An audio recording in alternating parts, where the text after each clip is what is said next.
പശ്ചിമേഷ്യയെ യുദ്ധമുനമ്പിലാക്കി ഇറാനിൽ ഇസ്രായേലിന്റെ സംയുക്ത ആക്രമണം തുടരുകയാണ്. തലസ്ഥാനമായ ടെഹ്റാനിൽ 5 നഗരങ്ങളിൽ ഉഗ്രസ്ഫോടനം നടന്നതായാണ് വിവരം. തൊട്ടുപിന്നാലെ ഇസ്രായേലിലേക്ക് മിസൈലുകൾ അയച്ച് ഇറാന്റെ പ്രത്യാക്രമണം നടന്നു. ഇറാൻ തൊടുത്ത മിസൈലുകൾ പ്രതിരോധിച്ചുവെന്നാണ് ഇസ്രായേൽ പ്രതിരോധ സേന അവകാശപ്പെടുന്നത്.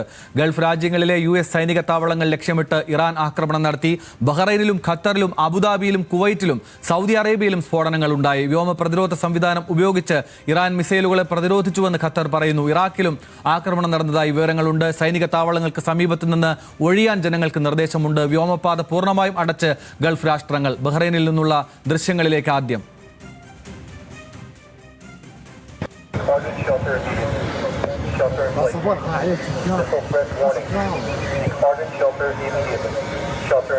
Yeah, I think the American base, something happened there. The American base.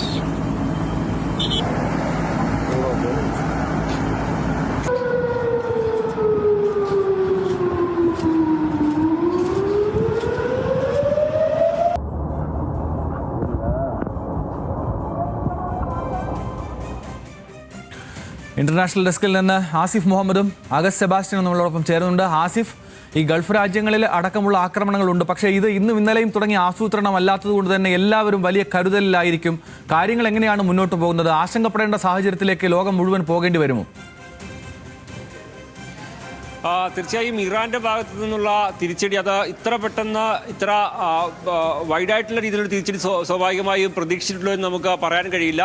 എല്ലാ രാജ്യങ്ങളും അതുമായി ബന്ധപ്പെട്ടുള്ള ആസൂത്രത്തിലായിരുന്നു എന്ന് നമുക്ക് കരുതേണ്ടി വരും. പക്ഷേ ഇറാൻ കഴിഞ്ഞ മണിക്കൂറുകളിൽ വ്യാപകമായുള്ള ആക്രമണം അത് ഇസ്രായേലിലേക്ക് നടത്തിക്കൊണ്ടിരിക്കുന്നതിനൊപ്പം തന്നെ അമേരിക്കയുടെ മുഴുവൻ സൈനിക താവളങ്ങൾക്ക് നേരെയും ആക്രമണം കടുപ്പിക്കുന്നു എന്നുള്ളത് ഏറ്റവും പ്രധാനപ്പെട്ട ഒരു കാര്യമാണ്. അതിൽ തന്നെ സൗദി അറേബ്യയ്ക്ക് നേരെ പോലും ഇറാൻ ഇപ്പോൾ അവരുടെ മിസൈലുകൾ തൊടുത്തിട്ടുണ്ട് എന്നുള്ളത് ഇതിൻ്റെ വലിയ രാഷ്ട്രീയ പ്രാധാന്യം കൂടിയുള്ള ഒരു ആക്രമണമായി നമുക്കിതിനെ വിലയിരുത്തേണ്ടി വരും. കാരണം ഈ ഖത്തറിലെയും കുവൈറ്റിലെയും അടക്കമുള്ള സൈനിക താവളങ്ങളിലേക്ക് വലിയ രീതിയിലുള്ള ആക്രമണം ഇപ്പോൾ ഇറാൻ നടത്തിക്കഴിഞ്ഞു.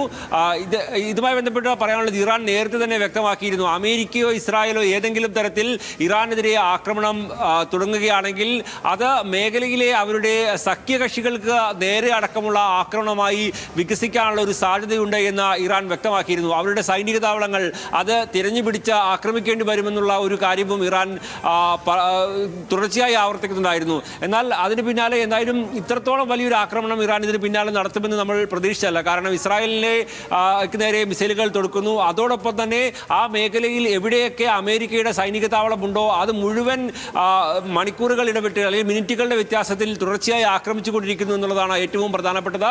ഇപ്പോൾ ഗൾഫ് മേഖല മുഴുവൻ വ്യോമഗതാഗതം അടച്ചിരുന്നതിലേക്ക് കാര്യങ്ങൾ എത്തി. നമുക്ക് ആ ദൃശ്യങ്ങൾ നോക്കിയാൽ കാണാം, പലയിടങ്ങളിലും വലിയ രീതിയിലുള്ള സ്ഫോടനമാണ് ഉണ്ടായിട്ടുള്ളത്.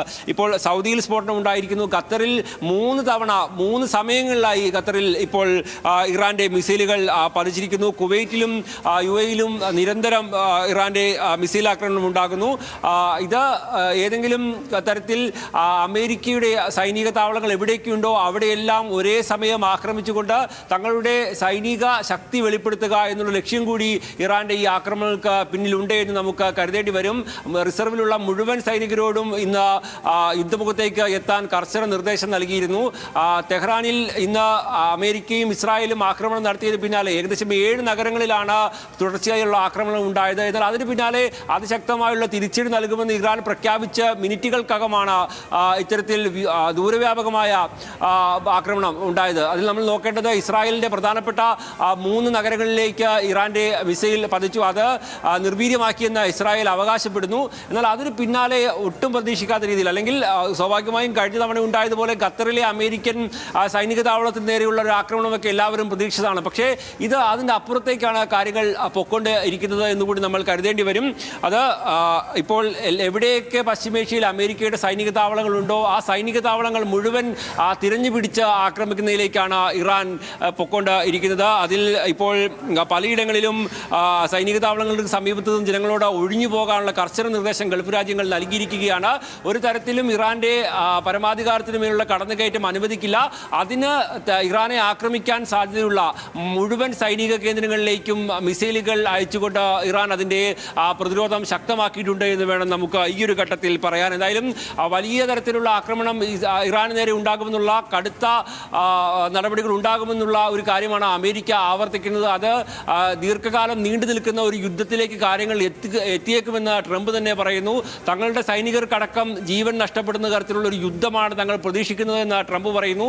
അങ്ങനെ വലിയ ദൂരവ്യാപകമായുള്ള പ്രത്യാഘാതം ഉണ്ടാക്കാൻ സാധ്യതയുള്ള ദീർഘകാലം നീണ്ടു നിൽക്കുന്ന ഒരു യുദ്ധത്തിലേക്ക് പശ്ചിമേഷ്യ നീങ്ങിയേക്കുമോ എന്നുള്ളൊരു ആശങ്കയാണ് നമുക്കുള്ളത്. അതോടൊപ്പമാണ് ഇപ്പോൾ ഇറാൻ പശ്ചിമേഷ്യയിലെ അമേരിക്കൻ സൈനിക താവളങ്ങൾ കേന്ദ്രീകരിച്ച് നടത്തുന്നുള്ള ആക്രമണങ്ങൾ. അത് ഇന്ത്യക്കാരെ സംബന്ധിച്ചിടത്തോളം മലയാളികളെ സംബന്ധിച്ചിടത്തോളവും അത് വലിയ ആശങ്കയുണ്ടാക്കുന്നതാണ് എന്നുള്ളതും ഏറ്റവും പ്രധാനപ്പെട്ടതാണ്. ഇത്തരത്തിൽ വലിയ രീതിയിൽ മലയാളികളടക്കം ജോലി ചെയ്യുന്ന രാജ്യങ്ങളാണ് ഇവയെല്ലാം എന്നുള്ള ഒരു വസ്തുത കൂടി നിലനിൽക്കുന്നുണ്ട്. അതോടൊപ്പം നമ്മൾ മനസ്സിലാക്കേണ്ടത് സ്വാഭാവികമായും ഇറാനിലെ ആക്രമണം അത് സൈനിക താവളങ്ങളിലേക്ക് ചുരുങ്ങും എന്നുള്ള ഒരു പ്രതീക്ഷയാണ് നമുക്കുള്ളത്. അത് സാധാരണ ജനങ്ങൾ തിങ്ങി താമസിക്കുന്ന സ്ഥലങ്ങളിലേക്ക് നീങ്ങാനുള്ള ഒരു സാധ്യത പശ്ചിമേഷ്യയിലെ സൈനിക താവളങ്ങൾക്ക് നേരെ നടത്തുന്ന ആക്രമണങ്ങളിൽ ഉണ്ടാവില്ല എന്ന് നമുക്ക് പ്രതീക്ഷിക്കാൻ കഴിയും. കാരണം സൈനിക താവളങ്ങൾ മാത്രം കേന്ദ്രീകരിച്ച് ഈ തങ്ങളുടെ രാജ്യം ആക്രമിച്ചതിനുള്ള ഒരു തിരിച്ചടി എന്ന നിലയിൽ മാത്രമായിരിക്കും ഈ ഘട്ടത്തിൽ ഇറാൻ പ്രതികരിക്കുക എന്നാണ് നമുക്ക് ചൂണ്ടിക്കാട്ടാനാവുക.